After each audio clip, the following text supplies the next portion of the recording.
Bir kolida dünyani, bir kolida büyüşükni tevretken anılarının zaniga xotin bolmak tez degan shirimni o'qib bermoqchi. Tuz o'tirgan durmasini chiqib qolasan bo'ldimi? Qo'noq terisa bug'doy unmaydi. Bu bir haqiqat o'zgartirilmaydi. Hayronman ba'zilar bilib bilmaydi. Buyruq qilib xotniga o'g'il tug'daydi. Qiz tug'sa haqdilab gapmi qilmaydi. Dunyoda hammadan xotin bo'lmoq tez. Keçilleri meskirip xutun qopdaydı. Qo'saq aç qazonga salg'in cho'kdaydi. Yaktı ishga bu xutunning qubuli yetmaydi. Ming jafoda assa uxlab qo'pmaydi. Buningga kimningmi ko'sti ko'pmaydi. Dunyoda hammadan xutun bo'lmoqda. Kuni o'tar bu erning haraqni ich.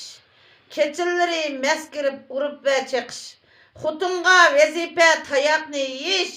Heyranman bu sözge kitapta varmış, xutunga erinin tayıqı halalmış, dünyada hemmadin xutun bolmakta. Künlep bu erya öyge kirmise, oş esse handep esla yemise, navaydın esla bir girdek yemise, xutunun könlini alaydımisa, bu dertni cahanda hiç kim bilmise, dünyada hemmadin xutun bolmakta.